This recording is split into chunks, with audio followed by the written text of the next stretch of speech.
that'll be good. Well, Yeah, hi, so- Tim and Roy. How's it going? Good. Awesome. Yeah, hi, Tim. I had a, I just gonna say I had an active imagination kind of about your dream. It was, Oh, great. yeah, I mean, it was just something about, the thinness of the dream of the ego, how thin it is, and in the active imagination, I suddenly saw a bed of human bones, and they were primarily only pelvis bones and leg bones, and then the anima says, I am life. I was what occupied all of these, and now I occupy you. She says, do you have you occupied life like this? Does your understanding encompass all of this?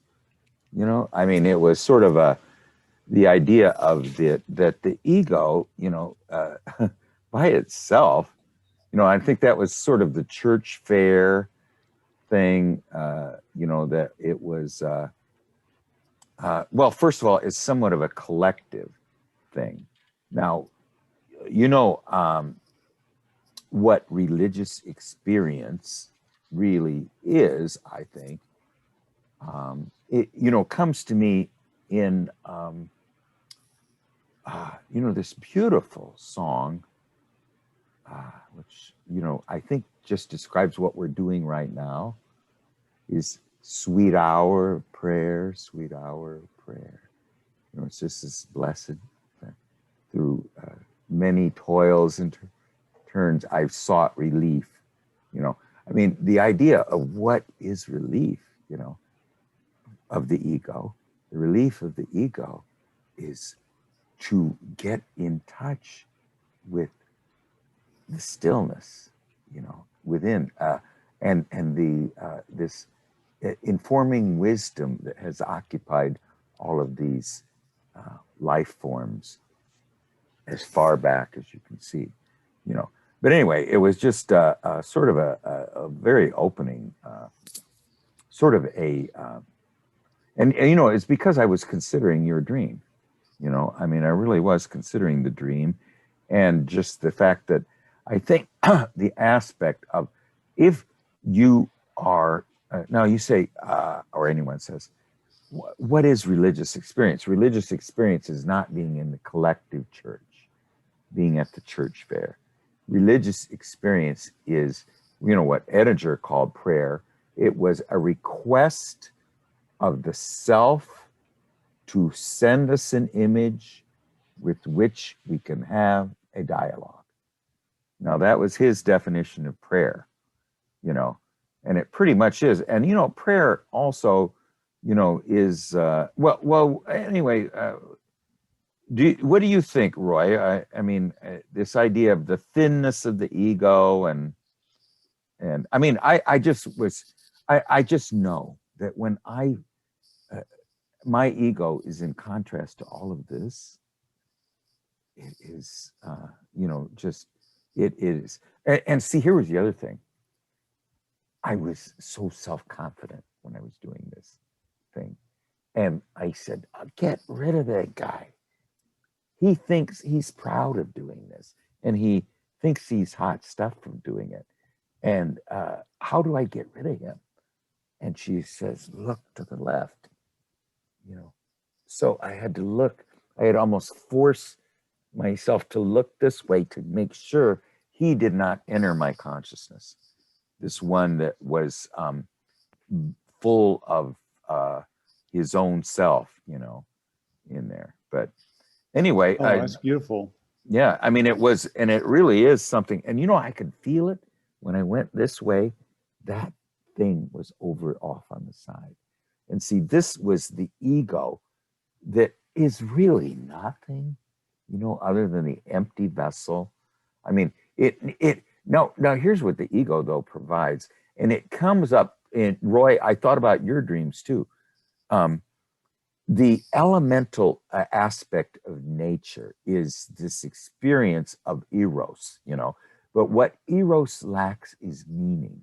So what the ego and its differentiating provide is a context for the experience of being alive, to provide not just, in other words, to have this third point, But anyway, it just was both. I think the fact that Roy's dreams are so nature oriented without a lot of talk in them, and yet there is meaning there, don't you think, Roy?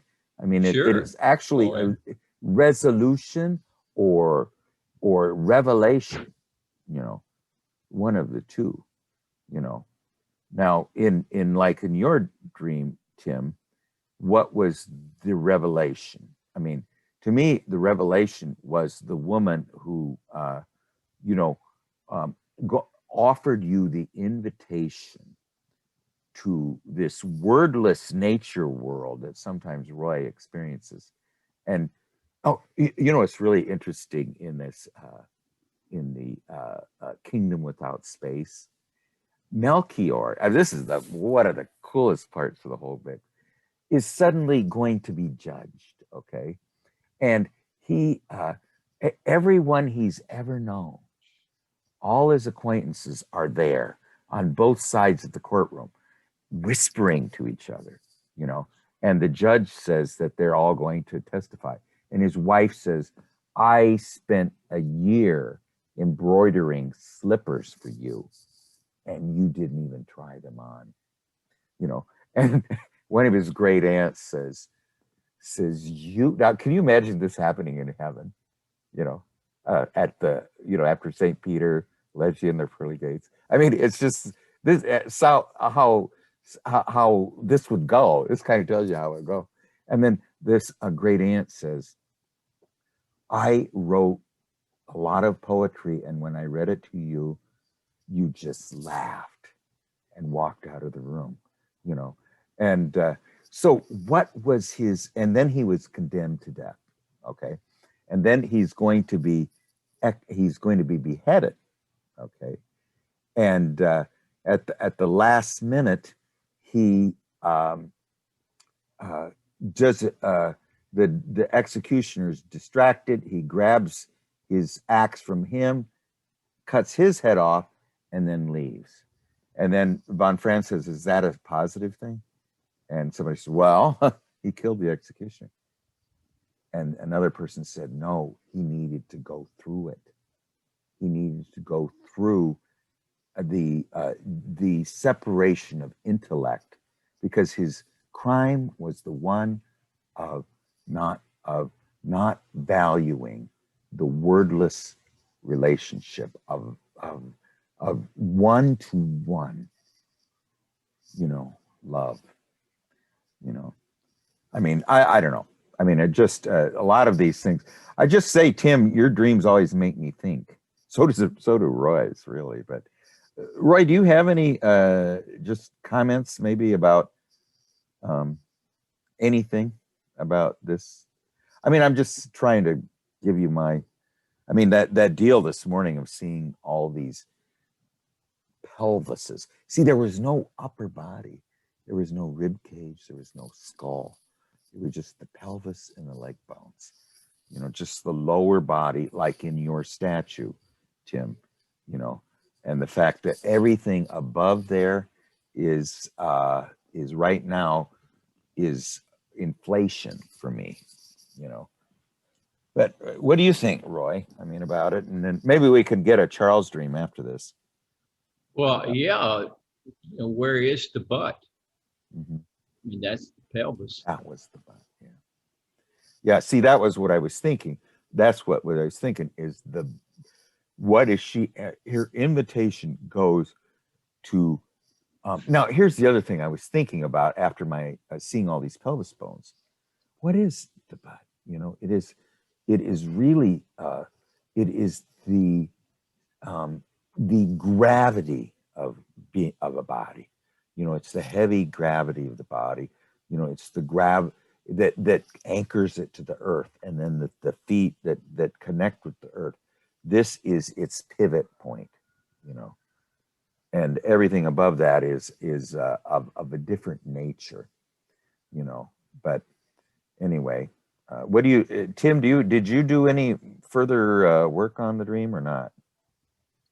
Not officially, but it makes me think about the previous dream of the Chinese girl Ah, yes. embedded in fog, and so the lower body is underneath the fog. You know, you're That was picking so up on the beautiful. same energy, that's the place that is missing. That, yeah, that is obscured. Okay. Yeah. That Uh-huh. that the only thing we see with clarity is the conscious attitude. Okay. The conscious attitude. You know, this is one thing I always hated about most Jungian analysts. In fact, my wife does it all the time. Spend 60 minutes talking about the conscious attitude. You know, now in your picture, Roy, in from Donald Kalshed's book, he puts in this face of the Eskimo storyteller, and one of his eyes is blind and the other eye sees. Now, that's exactly what happened to Wotan, you know, and I think happened to Osiris too, you know, is he, and okay, and what Dick Kalshed says is that one, yeah, there it is right there. See the Oh, eye, great. yeah. Yeah. And what he's saying is that one eye needs to be turned towards the wordless experience of being alive and the wisdom of that session. Right. The other eye needs to be turned to the harder edges of the outer world. You know, it's harder edged. You know, it's actually this banal reality, you know. And this also comes up in, I don't know if you ever heard of Maya Deren. You know, she was a filmmaker who made films in Haiti, you know, and her maid, she asked her maid one time, why do the gay day, you know, they call them the riders of the horse, they're called gay day, and it just means rider of the horse. Why do they have sunglasses with one lens knocked out? And she says, I don't know. You know, her maid says, well, then after a few months, suddenly she became a gay day, and she started wearing sunglasses with just one lens popped up. And then Maya Deren asked her again, what does that mean? And she says, with this eye, the open one, I see the world. With this eye, I survey the universe. You know, and the whole idea, yeah. Pardon me. This reminds me of a podcast I heard recently about a book by a brain scientist talking about slow and fast thinking. That's that, the slow dance. You know, we've been talking for 30 years about right and left brain kind of being the cognitive and the artistic. And he says it's a much more accurate view to look at it in terms of the slow brain and the fast brain. And the fast brain is the right that makes sort of instantaneous judgments and evaluations of the world and has a big broad view. And the slow brain is the cognitive left part that looks at details and tries to figure out how to get from one place to another. So the fast brain surveys the environment and finds food, and the slow brain figures out how to get the food. Mm-hmm. And every creature has those two elements. Ever since some kind of a really primitive worm millions and millions of years ago, every higher creature has a split brain. Mm-hmm. And so it's kind of like that same idea of the eye looking in and the eye looking out. You got to have both of them. Well, and it's also, I got two things to say about this, and then we'll move on, but one of my best friends in Norway, his name's Sten Valens, and he actually came from Iowa, and he moved over there when he's like 18 or something, and he's maybe 5 years older than me, so I think he's probably just about your age, Roy. And he told me, his mother told me, I can't understand him anymore. He has got such a thick Norwegian accent. And I asked you, Stan, why don't you ever come home anymore? He says, oh, I can't come home. He says, things are too hectic and fast in America. He says, here, everything happens very slowly, and you really get that feeling in Norway. I mean, you don't see anything happen. Now, I got this feeling too in Grinnell, Iowa, where my wife used to live. You'd look out the window like in a summer night, not one car, not one person. It's just, you can hear every sound, it's just so quiet, And then this dream I had, and Renata brought this up, it was a dream where I'm walking through the park with these dogs, and I'm complimenting them how well you correspond with nature and with civilization, with the civilized world. I mean, in other words, they knew how to get out of the way of cars and everything. And I'm just complimenting them. And then suddenly down the road comes a black car, just racing unbelievably recklessly fast, runs over one of them and about to run over the other two. And then I woke up. And she says, Craig, what is it about you that drives too fast? I kind of know. I mean, Tim's dream told me what drives too fast. And this little thing that happened this morning. I mean, the thinness of the ego and this, and what is the slow thinking? The slow thinking is symbolic thinking. It's the symbolic thinking. That's what Jung called it, direct thinking and symbolic thinking. Symbolic thinking thinks in rhyme and verse and art and lyrical, and all poetry up through probably the Middle Ages, other than maybe a little bit of Greek literature, was written in verse, and then suddenly we went to the fast thinking of prose, and it was less symbolic, more prosaic, So anyway, I guess the thing is that, first of all, the genuine experience does not happen in the collective. The ego is lost there because it's not getting the experience it needs. The anima comes up, and she is inviting us to join her slow dance, the slow dance that she does, which is totally symbolic. There is nothing intellectual about it, and yet all we can think of it is it's strange. It's sort of like us not following the woman who goes to the Spiritus Rector, but anyway, let's hear what Roy and Charles, and then maybe Tim, you can sum up, and then maybe Charles has a dream. Sorry we didn't get to you last time, Charles. It was just those were pretty good dreams, I thought. What do you think, Roy? Do you have any further thoughts? I like to defend the ego. Jung said it was a very novel thing. Only since the Middle Ages, people didn't think in terms of even being an individual. They thought their thoughts were somebody else's, the gods or whatever. And so it's a novel thing, and it's very precious. And I don't think people in general, a lot of people, they don't have much of an ego. I don't feel like I have very much of an ego. I'm always getting pushed around. And so, I'm just taking the devil's advocate, the other side. It's about wholeness. So if you generalize about the ego, you have to take the person as an individual in consideration. They might need to beef up their ego.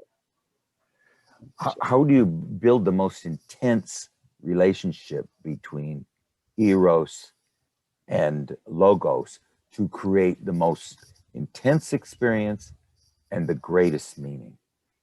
Is they have to be as far apart as possible. And what happened in the second half of Pisces, you know, that is the age of the Antichrist, but it actually means the age of the anti-self. It is the age of the ascendancy of ego consciousness. Turning and turning in the widening gyre, the falcon can't hear the falconer. The falcon has went almost to the point where it doesn't know there is a falconer. But that's the disease. The falcon needs to be very high up in the air so it can provide great meaning. And that's what you're saying, Roy. Without a unbelievably strong ego, you're not going to get what this is another thing that struck me this morning. This morning struck me. The purpose of our existence is to evolve the God image. Okay, how do you evolve the God image? It is through having an ego consciousness that has completely separated from nature and then comes back. Okay, you know, I mean, one that has totally separated and then comes back. Now, this is the tool that nature created purposefully. Nature wanted what you just described, Roy, is this unique creation in the entire universe, as far as we know, of a third Archimedean point that has established distance from its body and is looking back at it critically, you know, and then to really get involved, though, it needs to realize that I'm not the master in my own house. And that is a great realization. You know, that's what Edinger says too, or no, it's Von Franz said, that to understand this conceptually is one thing, to experience it deeply is a very high evolution of consciousness. No, that was Edinger that said that if we can experience this, and not just conceptually, but actually experience it in our development, it is, you've reached the highest form of consciousness, of ego consciousness, you know. But anyway, does that coincide with what you're saying, or do you? I hope it is. Yeah, I mean, people don't make the point strong enough in general how important the ego is. It's got to go to the point, you know, Paul in the Bible, he's persecuting Christians, or the guy that, what was that, Saving Grace, who wrote the song, he was a slave trader. I mean, you got to really push it where it's no question to anybody, that person has a powerful ego. Now we're ready to go to the other place. Mm-hmm. I think that's important. Well, in the West too, you in Europe, I don't know. I don't really know what's going on anywhere in the West, but you know, Joseph Campbell says that God does not want you to become a dewdrop in the cosmic sea. You know, no snowflakes. Like, no. Well, you know where in the East they say, "Show me the face you had before you were born." Joseph Campbell says, no, not in Europe. Show me your own fully developed human face. And now you are a powerful instrument of the center because of your, and this is the meaning of the hero journey of you know, and also the night sea journey. You know, you go through, what you know, Joseph Campbell says that you know, you go through, you become a powerful ego, then you have it busted up, and then you put it back together, dismemberment, and then you put it back together. And he says, now you can inform anybody in the village because you've been to the underworld with this fully developed. The only people that can go to the underworld are the ones with the fully developed human face. And then they go down there and they get cut up into little pieces, but they come back up together like Pythagoras, who climbs out of that hole. And now they, out of the underworld, and now they have become, they can provide, like Jung did. I don't think Jung was all that. He had a great ability, and I find this in some songwriters and stuff, to let out, to say something that's very true, that is absolutely true, and can't be, because it's experiential, So it wasn't that Jung was so intellectually smart. He just had actually experienced some of these things. And then, he was like that guy that grabbed, who's that one shapeshifter, that they grab and they want to know how to get Proteus. Proteus. He said he grabbed every experience that he had, and he had a lot of them, like Proteus. He would not let them loose until they gave their answer to him. And he usually did that through active imagination, but he got a lot. See, now the Proteus's answer was not Jung's ego coming up with this. It was the God's statement to Jung.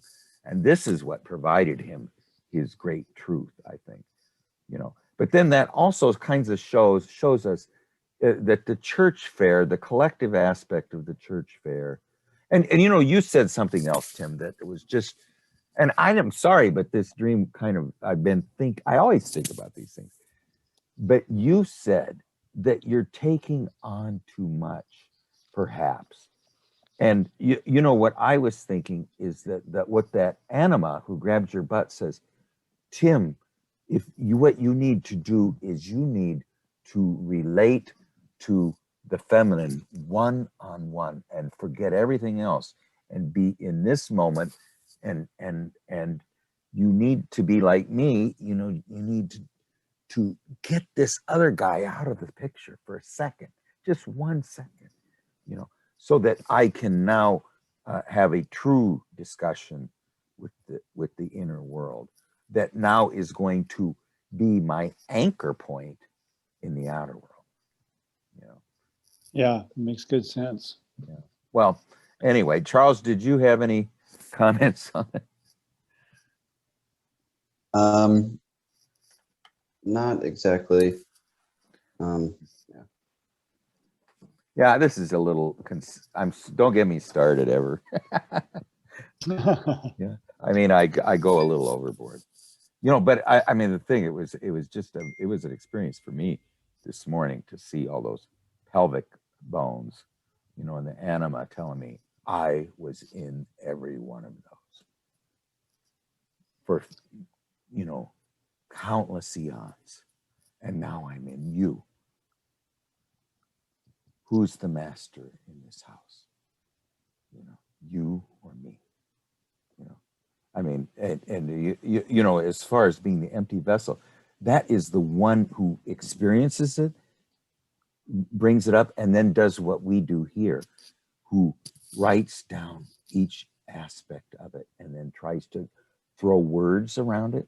Two things we provide the medium of expression by drawing it, painting it, and then the other one is the meaning, which is, the first part has no words. The second part, you throw words at it, logos, differentiate it. Before it's sort of just this beautiful experience, but it's not differentiated. And then you try to somewhat take it apart and put it back together again. So that's, I think, the dance between the developed ego. But then, see, ego is operating as it normally does. It's not self-willed. You know, the ego needs to be incredibly strong, but it cannot be self-willed. In other words, it does whatever it wants. You know, it thinks freedom is just to this random, you know, instantaneous desires or greed that has. That's what I was really feeling this morning. The greediness of this thing that was there initially. It just, you know, friggin' greedy, you know, and I needed, it was an affront to the place I was in, you know, and it needed to be expunged from there. So isn't greed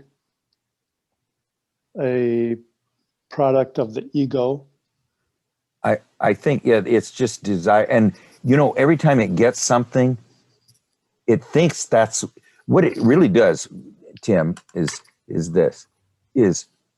greed is misidentifying the treasure hard to attain with something in the outer world. What it really wants is to unite in a conjunctio with the center, with that island in Liverpool, you know, in the Liverpool dream. Yeah. With this beautiful experience of union with this, with the mandala of the center, and yet it says, well, I can get the same thing if that girl will bed down with me, or I can get the same thing if I buy that car, or I can get the same thing if I do this or that in my career or whatever, get this position, that position. But it never works, you know. I mean, it's like our grandson. He just constantly wants something, a new pair of tennis shoes that costs like $300. And once he gets them, oh, they're not good enough. I need another pair that's $300. So, I mean, he's always looking, what he really is looking for is the water of life, you know, the abundance, the inexhaustible energy of the water of life. But he's not going to get it from material possessions. But the ego, so when it is greedy, it thinks it can get this union, this conjunctio with outer world objects. And that's why it's like Gollum, you know, and is he the one in, yeah, Smeagol wants to pull in all those things, but then, you know, like Joseph Campbell said about the dragon. What is the dragon hoard? Young girls and gold.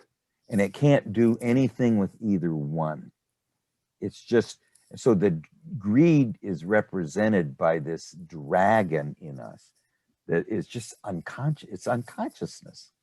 So I think of the difference between greed and desire. It seems to me that desire comes from the self. Longing. Longing, I think is a better word. Yeah. Mm-hmm. And greed is the ego looking for the immediate reward out of the outer environment. Yeah. And the self is attuned to that longing that is cosmic and is ongoing. Something is missing.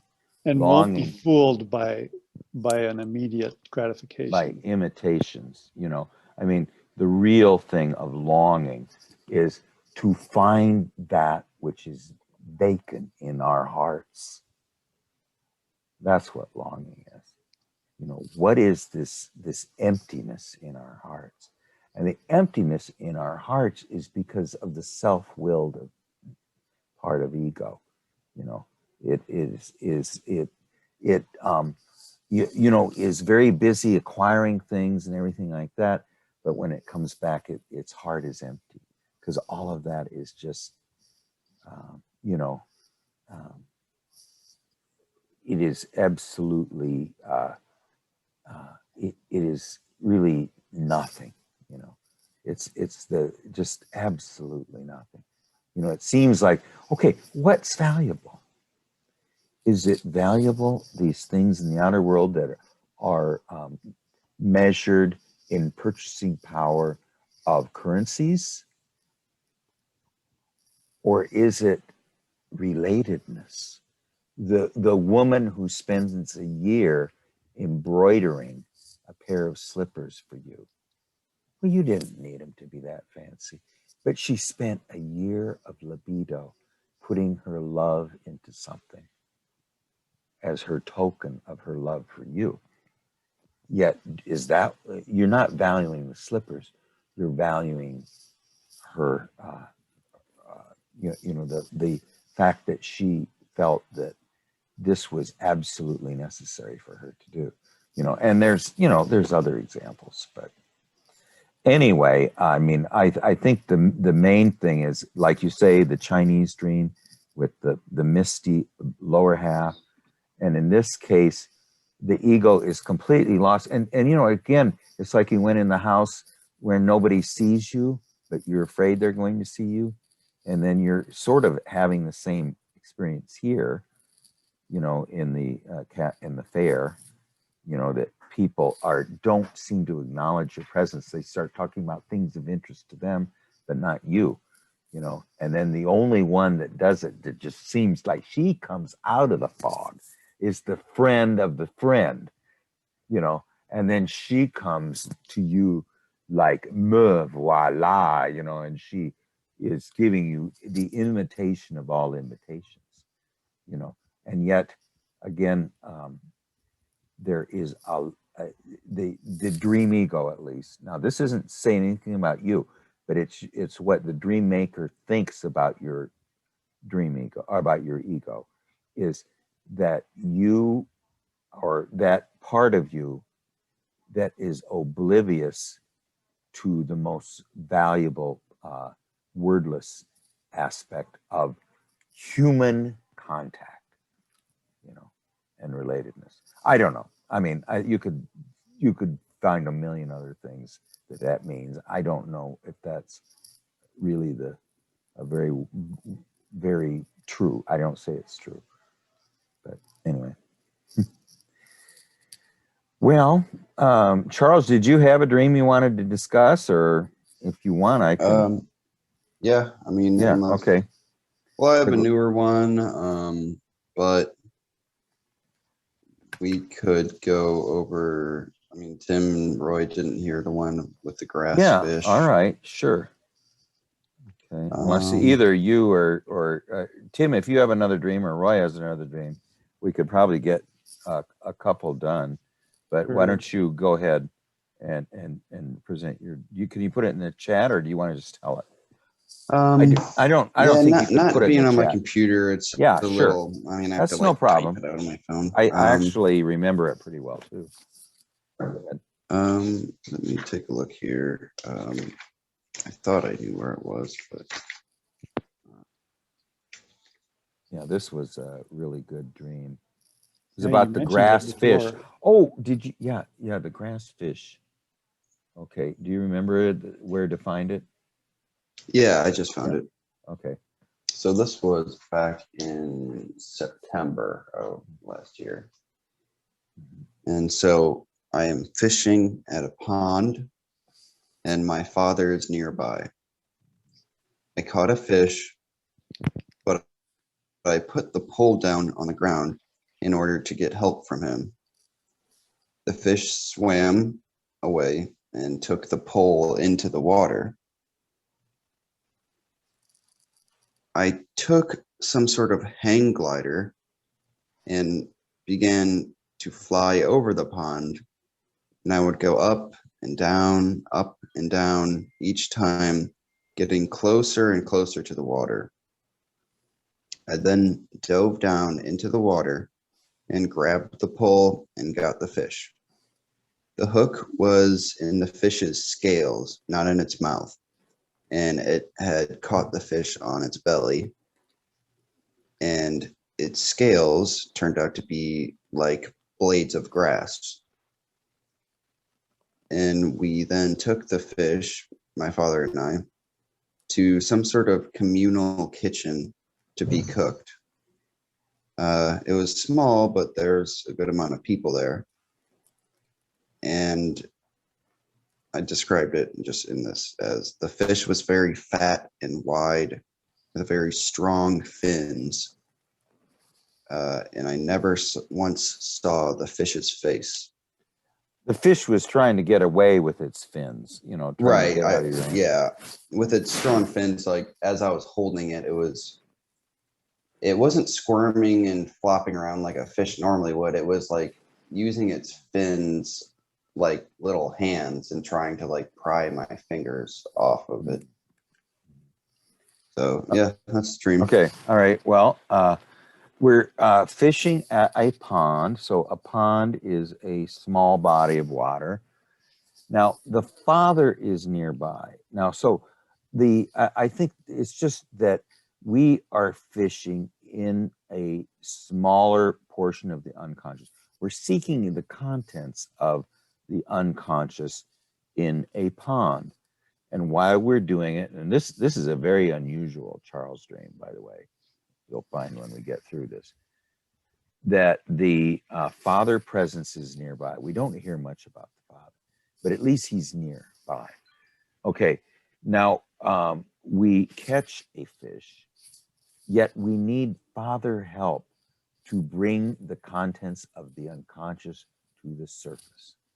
Okay, the ego catches the contents of the unconscious, but it feels it needs father help to bring up this important content back to the earth. Okay, yet while we are seeking father help, in other words, we don't have it, the content just goes back into it. So it took the pole and all and went back into the uncontents. Okay, now what happens next is a great demonstration of competence. Okay, Charles takes a father realm vehicle, you know, the hang glider, the one that flies above and differentiates, you know, in other words, a drone or a reconnaissance vehicle. You know, it goes over the unconscious to find out, you know, to locate that which is lost. So this to me is father help, you know, even though the father's not. We finally find the fish and we bring it back to the place where ego resides. So it's a great acquisition. Yet we find that this acquisition of the unconscious did not take bait. Ego snared it itself and brought it up. So it was not a content of the unconscious that took bait. We just snared it, okay, and brought it to the sun. So both those things to me seem like a certain amount of competence, you know. And then we notice that its scales are grass, okay. So it's an earthy fish. It is an earthy fish. It is a fish, grass grows out of the earth. So this is a very earthy fish. It's so earthy that grass grows out of it, you know. And so it's a very unusual fish. And it's going to be even more unusual because we never see its face. This is a great mystery, okay.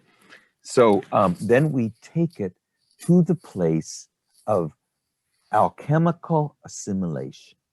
You know, the kitchen is the place where heat is applied to the contents of the unconscious. And heat is ego attention. And ego attention cooks the fish and so that it can be assimilated and integrated and become part of us, you know. And there's a it's a small kitchen, and there's a group of people there. So it seems like we have some type of support from the collective world. I mean, I think this also is the third, actually maybe the fourth demonstration of competence at this, because this is we brought it in, we got her, baby, you know. So now the fish is very succulently fat, so it is you know, it has much to offer us, okay, and it has very strong fins. Now what I'd say like this, it is an autonomous content. It is not going to give itself willingly to ego. Ego has to acquire it of its own efforts, okay? And then we, how did it end, Charles? What was the last part? It really just ended with me holding the fish in the kitchen, and oh yeah, okay, all right. Yeah. Okay, well, let me summarize it one more time, just so I can get it straight in my own head. You know, we're at the pond, and we're at a place of the unconscious, and we are trying to bring the ego is trying to pull up some kind of relationship with the inner world, which is now going to allow it to not be an empty vessel in the outer world, to not to have an empty heart. We need to bring something up into the outer world, which will be our anchor in the inner world. And we do catch a fish, but now ego is feeling a little lack of confidence and think it needs Father help to pull this fish in, you know. Yet while we're gone looking for Father help, it just goes out into the unconscious. Then we take the hang glider, which seems to be that we have acquired Father help. We know how to use the abilities of Father, because we are navigators of hang gliders, and we are very good at it. And we find the fish, bring it to the surface, bring it to land, and we find that it's not a fish that took bait. It was one that we snagged ourselves, and then it's an earthy fish, something that Charles could very much use, you know. So anyway, Roy, what do you think? That sounds pretty good. I might add another twist a little bit. It seems like it's going pretty good until the hang glider part for me, because that seems symbolic of the intellect. And that's what happens to a pure, you know, the escape into the intellect. And in real sportsmanship, you catch the fish takes the bait. But like snag it in the belly isn't really sportsmanship. I mean, it's just like getting the job done by hook or crook, which he did. And the Father isn't there, and he takes it to a communal place. And I think they're just going to have to deal with it. Oh, I got this with my intellect by hook or crook, and you guys deal with it. Now, I don't know if they're going to be able to deal with it or not, but I guess it'll continue on, and we'll see. Well, that's a very good point too. You know, in Norway, I go fishing, and they, you know, if they really want food, they don't use bait. They have a line with like 9 leaders on it, all with these hooks, and they just find a school of fish and they just trawl it, you know, and then they'll bring up a bunch of fish. And then my cousin's wife, Monica, actually worked at the fish farm, you know, and then she cleans it all right on the boat and throws the stuff out into the ocean. The gulls are just coming like crazy, you know. But yeah, it is not the most sportsmanlike thing to do. What do you think, Tim? Well, I find it a really positive image because it's he's had success, but what's so weird is this is not a regular fish. This is an earthy fish, and I guess if it were my dream, I'd congratulate myself for collecting something so earthy, but maybe that's not true for Charles. I don't know. Well, I think that's all I really noticed about it. yeah, well, I mean, the thing is, though, and Roy, could you speak to this? Compare this to other Charles dreams. Don't you think, even though he used the hang glider and snagged the fish, could you, and now you say it's using the intellect too much, and remember, he does kind of, has a problem with the intellect, but at least he brought up the earthy fish from the depths, and did it successfully, and there was not a, what do you think about bringing the earthy fish up? I mean, don't you think that is something that Charles lacks? Well, he snagged it in the belly, so that's like feelings and emotion. And the earthy part is sensation. So who's going to deal with that? I mean, who's going to deal with that? His father's not going to deal with it. Hopefully the communal or the ritual will deal with it. But he's sort of, he did something, but kind of like what he did was he found the hornet's nest, and it has hornets in it that sting you. And what's he going to do with it? He's having an experience that sort of he has to deal with it by himself. He's trying to find, okay, I'm having this experience here. What do you think? His father's not there, and the communal people, would they help him? I mean, I'm taking that. Well, we're on this side of the kitchen, so it hasn't been processed yet. Right. It's been taken from the depths and put into the alchemical crucible, and now it's ready to be processed. Yeah, so the question is, what are you going to do with it now? Yeah, what do you think, Charles? I mean, we've talked about this one a little bit. What do you have any associations with it or something? Now, one thing is that it was somewhat of a positive relationship with the father, even though we don't hear any words that he says. I mean, he comes to the kitchen with us. That's the one thing he does. He doesn't really help us. All we know before that is that he's nearby. And yet then you go into the communal kitchen. So this is something, is not isolated. It has an aspect of it. Now, there's no feminine in it, really, unless we call the earthy fish feminine.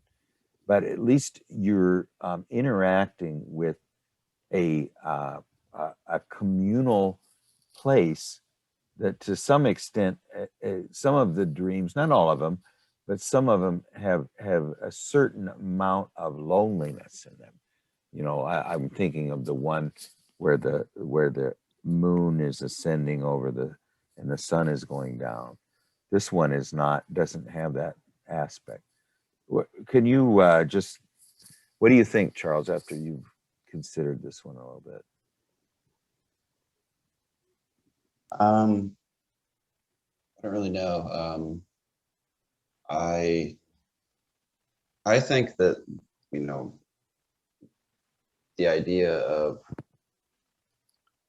taking it to the communal kitchen, I thought that it was good. I feel like I did something that was like benefiting other people, because there were a bunch of people there pretty much lined up ready to like get it cooked up and eaten. Like I was gonna feed a bunch of people with it. And I don't know, the nature of the fish definitely points to something like really autonomous, and that like it's something totally outside of the ego. And I don't know, I just don't see something like that really biting the hook, unless, you know, I'm just super spectacular, and I sort of, you know, I don't know, I feel like I would have already had cooperation with what that was already, and I wouldn't even need to necessarily go fishing for it. If it would have just willingly bit the hook, it would have already been a part of my life. So, you know, maybe it means that I just barely did enough in order to, you know, bring it into my life, into my awareness. And it's just, I don't know. It's like it's just a little bit of There's earth, competence. maybe. Yeah. Yeah. You did you it. know, You accomplished it. I don't know whether you cheated or not, like Roy said, but if you did, I think you did it you didn't do it on purpose. I kind of think that this is just like, it's just showing that like this is the only way I know how to do things. With Father help, you can be competent, you know, and the Father help. Yeah. I'm like, you know, if that's just how I go about retrieving, or how I go about kind of trying to have some sort of productive interaction with the unconscious, sort of, you know, I have to fish things out the best I can. And if I lose grasp, I have to, you know, resort to using the intellect. And I think the going up and down, and a little bit closer each time is kind of similar to actually like circling it. I have to like kind of. You were doing several revolutions around it. You know, circumambulating. Now, see, the grassy fish, is that normal? I mean, this is a unique being that is obviously a representation of a deity, you know. It really is. And, you know, I thought, Roy, too, remember your dream of the green things on the ridge that was almost like wheat? You know, it represents this aspect of the Eleusinian mysteries, you know, where they just hold up the grass. And this really means that through it's the renewal through death. You know, that's the aspect of the Eleusinian mysteries. Through the death of ego, there is renewal. So the idea of the almost, you know, it's amazing, you know, that grasses and wheats, they're a late evolution in the world of plants. They're not very early. They developed later, you know, and then suddenly you get all the grazing animals, you know.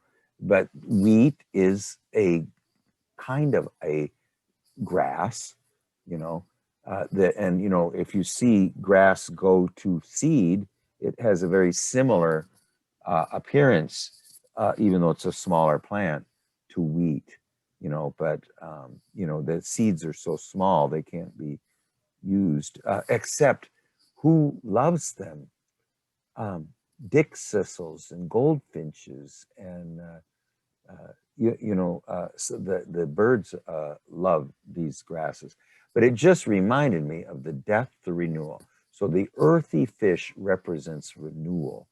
And through this circumambulating the unconscious, this is, you know, Roy, I love when you say, where is the fascination in the dream?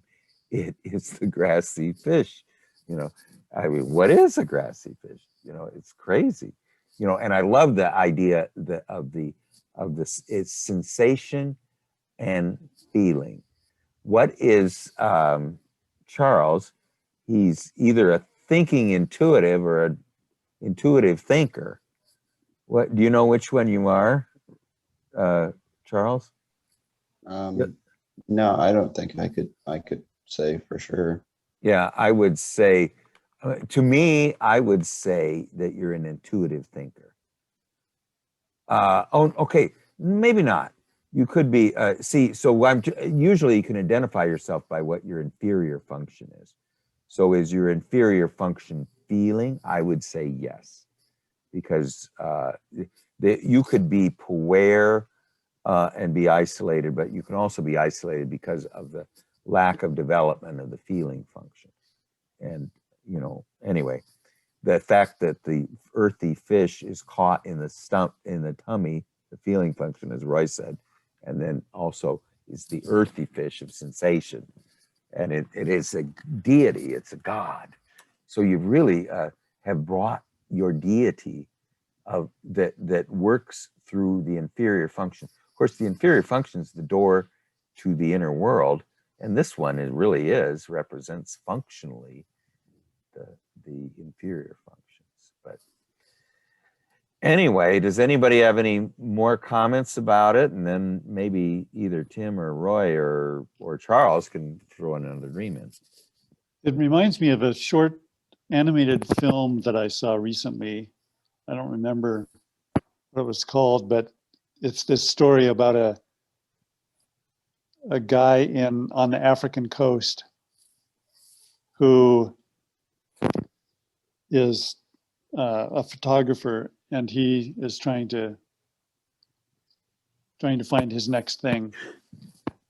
And his buddy takes a picture of him, and just at that moment, this enormous fish jumps out of the water behind him. Oh. And it creates this huge collective event, because he's got a photograph of this fish, and it becomes world news and turns into a huge tourist resort. And meanwhile, everybody's trying to catch this fish. So after a while, the fish is just encrusted with spears and fishing lines. Like Moby Dick. Yeah, and so he looks like a grassy fish. Yeah, it's just covered with, like Moby Dick was covered, and every once in a while you have a dead skeleton on him. So it's like trying to capture the invisible god or something. Yeah, well, Roy, do you have any comments on the grassy fish? I mean, what do you think about how unique it is? I'm from the South, so I fish in a lot of ponds, little long ponds and stuff. They're usually a little bit muddy. And we get these carp, and carp are like a water buffalo. You know, they feed off of algae and grass. So, I mean, they're grassy fish to me. If I'm going to get a carp, I used to get them and pull the meat off from the bones with my hands and stuff and make like fish cakes, fry them up. But I used to catch the grassy fish. I call them like water buffaloes when I was a kid. Mm-hmm. You know, sometimes they call them buffalo heads, or, you know, they're kind of, aren't they suckers or bottom dwellers? Well, suckers are a little different. They're not as round. Yeah. They're more narrow, and the suckers live in the streams, the rivers, and they go up the creeks in the spring to lay their eggs. But the carp, they're lazy. They're in the ponds. They're these fat, like wild goldfish, just grazing around in the pond. They're pretty easy to catch too, oh yeah, usually. Bread. I like bread. You just dough put a ball with bread some dough. peanut butter. Anything I remember those and anyway, it is a the one thing I say is why it's a little bit different, Charles' dream, is because there doesn't seem to be too much isolation, and there is a lot of competence of the ego being shown here, you know, and I think the thing is that the competence comes not from the real father, but from the father help within Charles has come to the fore.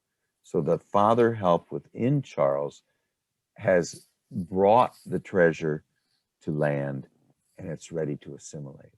So I think what the dream is saying is basically that with Father help, the ego can do this, you know, but it's what needs to be, it's the missing ingredient is the Father help.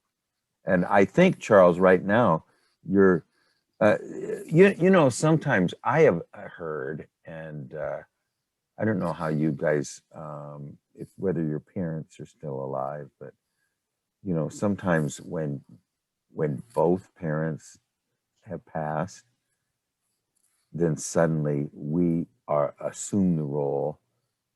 I mean, we're not, we don't have a crutch anymore, you know. And at that point, the Father within us is more manifest. You know, I don't know, you know, but when's the last time you saw your father, Charles? October 2004. Okay, all right. And do you have any knowledge of his whereabouts now, or? No, he died. He died the day after I saw him. Okay, all right. There you go. Well, at least I think, and you know, Roy, we've been talking about this too, is the reason that Charles has a great desire or longing, let's say, longing to have a family and children, is because he has a great longing from his own childhood for nurturing and parenting. So the way he heals himself is through being a parent and giving these children that he has everything he never had. You know, I mean, through giving them what he never had, he gets it back himself. You know, and I think that's kind of the Father help. You know, and what is the fertilizing agent to accomplishing this? I think first of all, it is what he's doing now, right now, at Acadia National Park, and I think it also is the Grassy Fish. I think the Grassy Fish is a catalyst to. If we always have the Grassy Fish within us, and we take it with us when we meet a girl or something, at least we say it's there, and we don't tell her anything about it, you know. But I think it's a great support, you know. But we got to know what the Grassy Fish means first, you know. But well, if it is his feelings and sensations, then certainly yes, where he's at in the communal thing will help him process that. You know, yes, he's open to it, because you know they know how to facilitate that from people.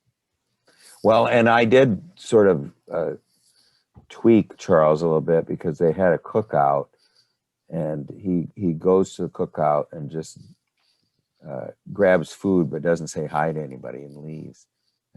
And I said, you affronted the feeling function. You know, you can't do that. Just go up to two people and say, how's it going? You know, and then take your food back to the room, you know. But anyway, well, does either Charles or Roy or Tim have another dream that we can get started on at least? Tim, do you have one? I've got a little short one. Yeah, well, why don't we look at it? And Charles, if you have another one, you can get it ready too. Or Tim or Roy. Go ahead, Tim. This is kind of on the tail end of this whole anima business, the Cathedral Blessing. I'm participating in an informal ceremony in a cathedral in which my talent is being recognized. But then someone informs me that a woman is going to formally bless my talent in a ceremony. She is standing at the pulpit as I approach from the choir. Oh, that's a wonderful dream. This is going to be, let's just go through it. I don't want to say anything before we go through it. Okay. All right. Cathedral Blessing. Okay. First of all, a cathedral. Okay. Do you know, or are you Now, a cathedral is different than a church, you know. Yeah. Yeah. So a cathedral is the great building. It's not. It has a significance in and of itself. And if you talk about the great cathedrals, Chartres, Notre Dame, and in Norway, Nidarosa, and I mean they are. When you know, people just go on tours of them, just because they're, you know, they have a very a symbolic shape, as you know, as far as the nave and the it's almost sometimes shaped like a cross or something that is very, you know. How about the Vatican? I mean, don't you love in the Vatican when they have those twisty Pillars. what are those? You know, That's called the baldacchino. Yeah, I mean, just covering over the altar. Yeah, I mean, but they're this sort of a you know, it looks like a Twizzler, you know, but this beautiful kind of a golden thing. But anyway, it's just this absolutely, you know, my wife's mother loved to visit these things, you know, and of course we went to some up in Norway. But you know, if you go to France, there is a place called French Cathedrals, and they just every day put a few pictures out of different French churches and cathedrals. Anyway, it is the place of all places. Okay, now we're participating in an informal ceremony in the cathedral in which my talent is recognized. Okay, now what is our talent? Okay, and we are going to let me just give it. Let's see. But then someone informs me the woman is going to formally bless my talent in this ceremony. Let's say your gift, okay, and she is standing at the pulpit as I approach from the choir. Now the choir is the place is pretty much. Do you consider that the place where people sit, the choir, or it's the area behind the altar? The area behind the altar. Okay, you're very knowledgeable about church, about cathedrals. Yeah. Okay, so anyway, let's go through this one more time. Okay, it's the Cathedral Blessing. Okay, in this sacred temenos, the gift that our life has been given is going to receive a blessing. And in other words, a blessing is, blessed be the gift which Tim's root or his seed or his rhizome contains. You know, blessed be.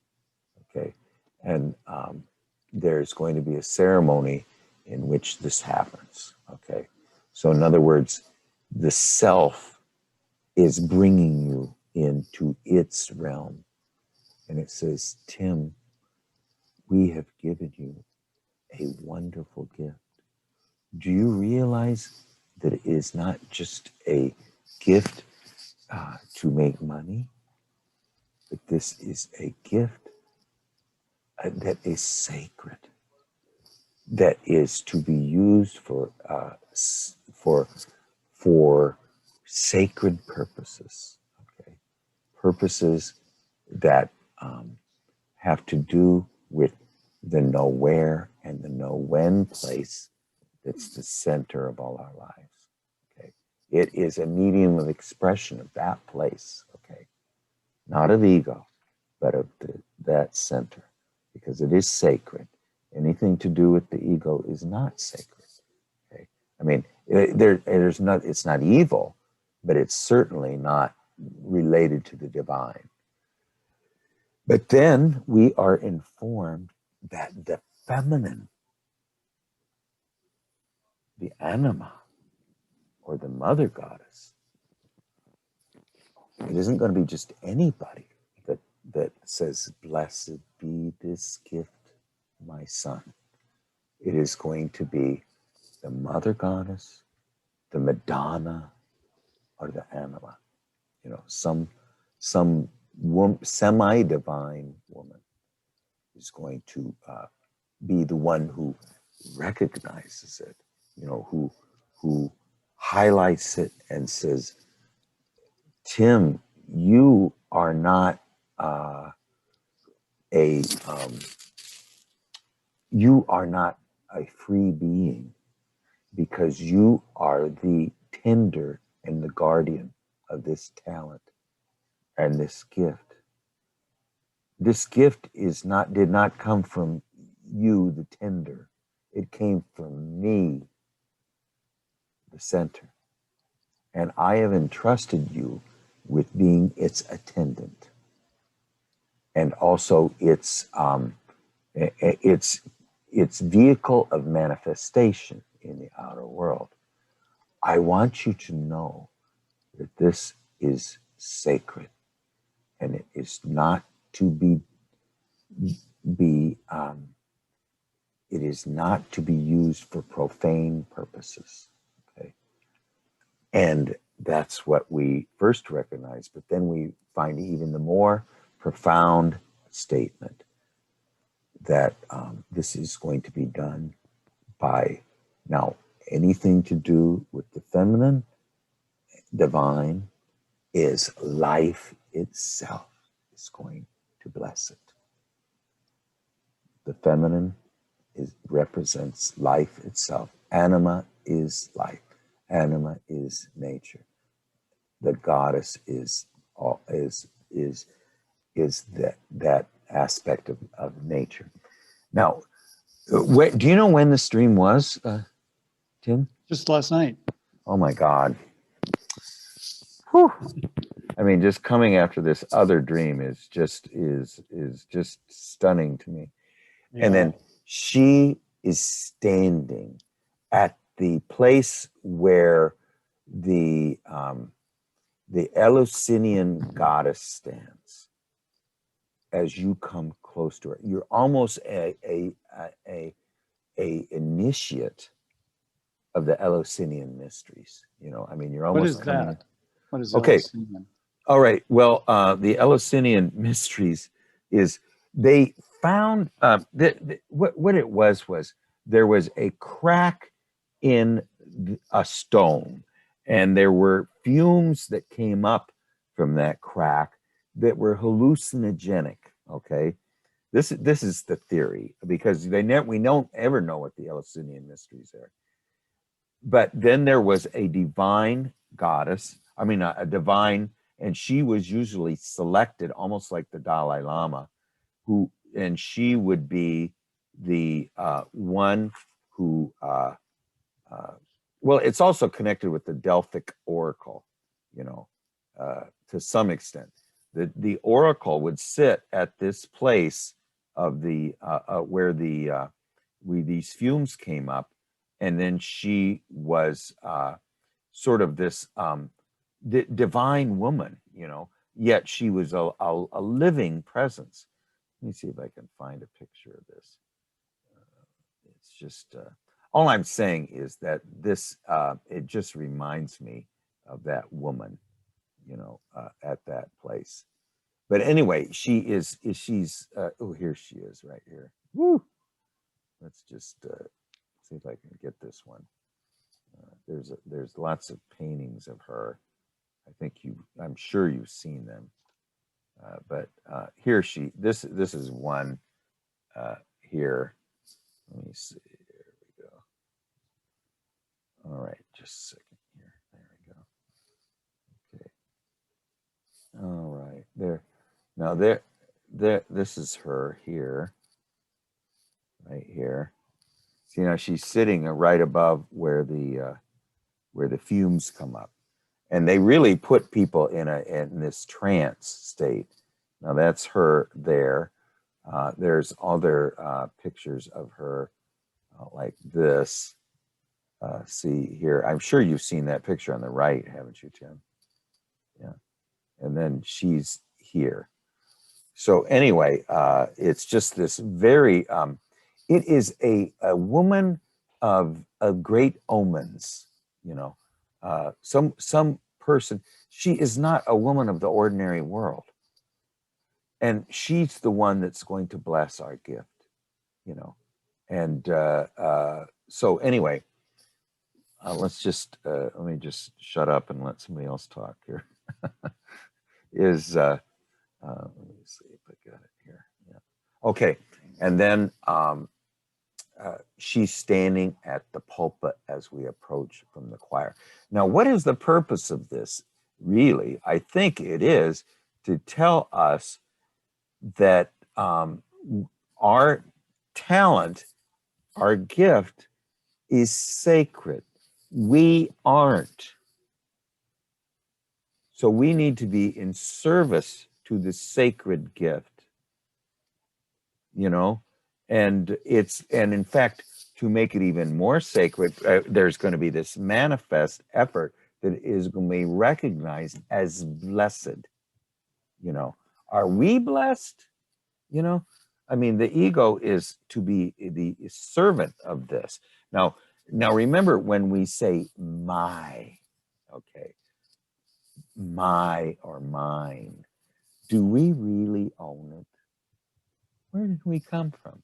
Did we acquire it, or was it given to us? You know, I mean, so when we say my talent, the talent that lives with me, the gift that was born with me, does not belong to me.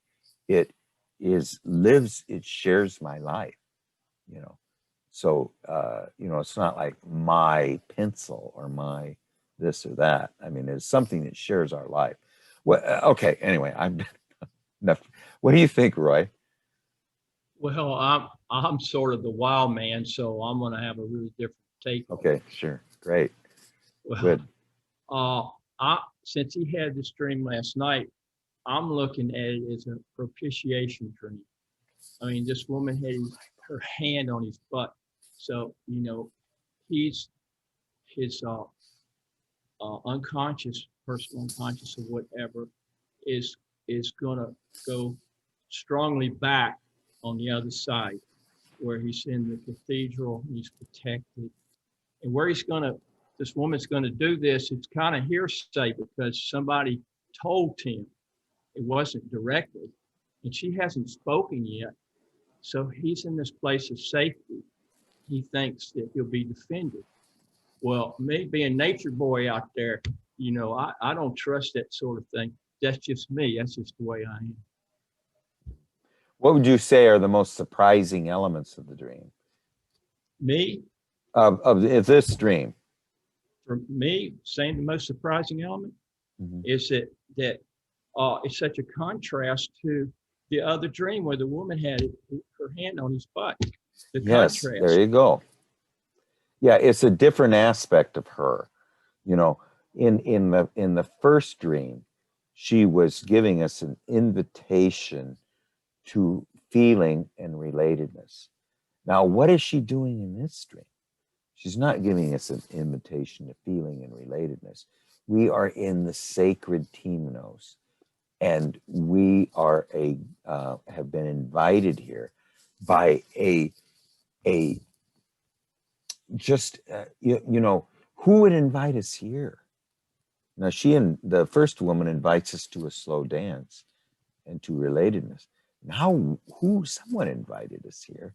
The director of a great cathedral invited us here. Well, who would that be?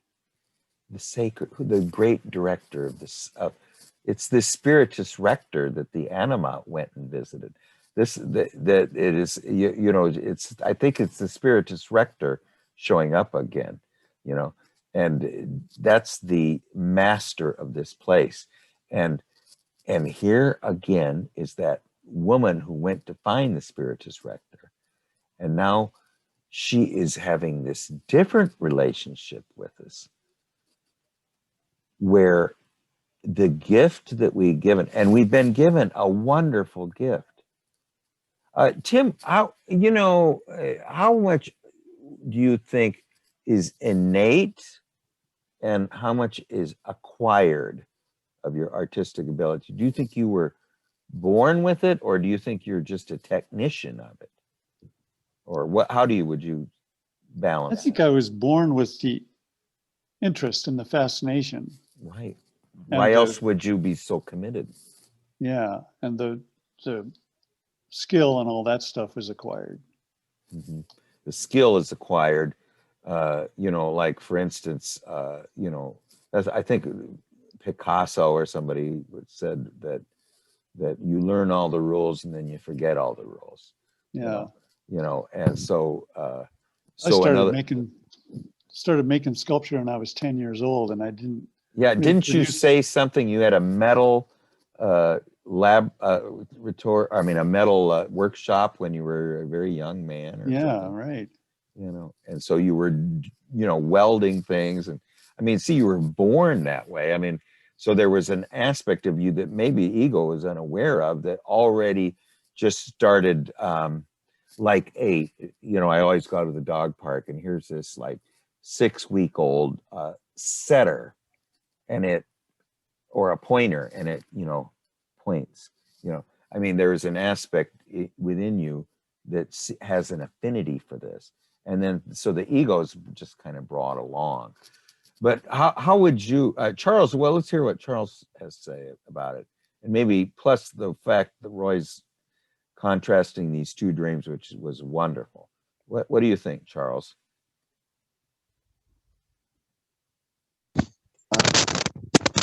I don't know. I feel like it's just, you know, I mean, I don't really know what to say. I don't know how to really break it down more because it's really short and simple dream, but that the, you know, your artistic skills, I'm assuming it's when it says your talents are going to be blessed or whatever, I'm assuming it's your artistic talents. Your gift. That, yeah. That they have, like, I don't know, that the unconscious certainly sees in them like qualities beyond just like aesthetics, that there is a sort of that it's meaningful to the unconscious too, and not just you or, you know, people that view your art. And, you know, it's ordained important by the unconscious. And that, you know, they're kind of, it's like exalted by God, I would say. I don't really have the words to By describe the goddess or some feminine. Right. But yeah, that's what I would say it points to, is that, like, the forces of the unconscious deem it important, and they're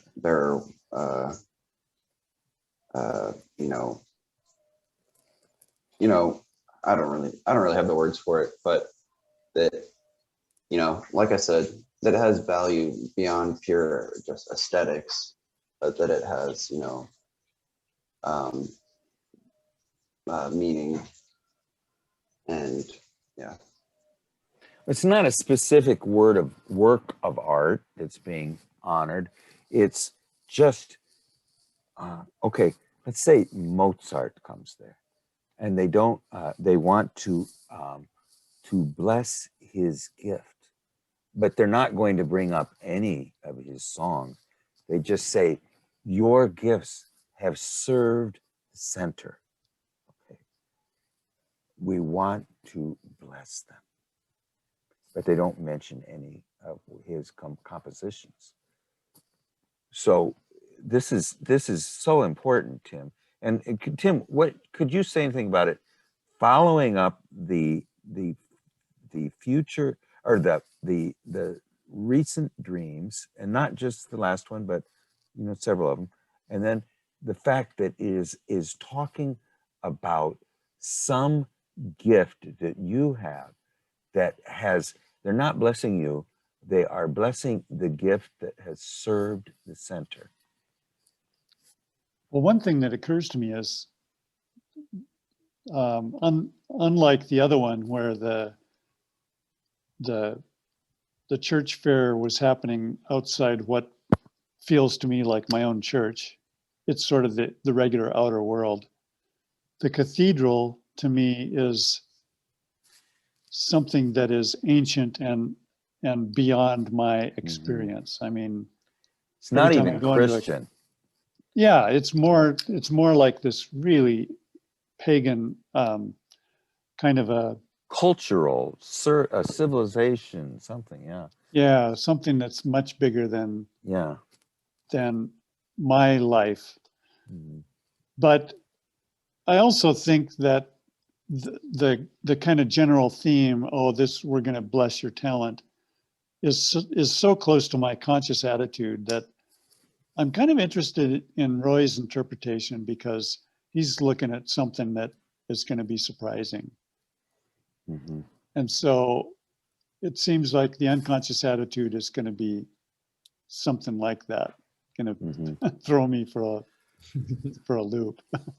Well, yeah, and I think you know, I think both in both cases, you know, ego consciousness is important as but it can be inflated and overweighted. It needs to be you know, the gift was born with us. It isn't us. You know, I mean, this is just absolutely beautiful dream. By the way, I just wanted to mention, I was just thinking about this, is I can't get enough of Roy's dreams, Tim's dreams, and Charles' dreams. I mean, they are just, every time Tim tells me a dream, I'm just waiting with bated breath. The same thing with you, Roy. And I mean, your dreams, I have never experienced dreams like you have. You know, this sort of nonverbal relationship to the to animal gods of the animal world. And then you never know what you're going to get with Charles, but every time his dream maker is very profound. But anyway, Tim, next time you're here, let's try to put those two together, or maybe a couple other ones, just a little bit. And then Roy, you're up. You know, we need one from you. And Charles, yours was kind of short, so you know, come up with that other one that you had. But anyway, thank you guys. This was very moving to me today. All right. We'll see you next time. All right. Have a Take great care. weekend. Okay. Bye. Bye, guys. See you guys. Okay. Bye-bye.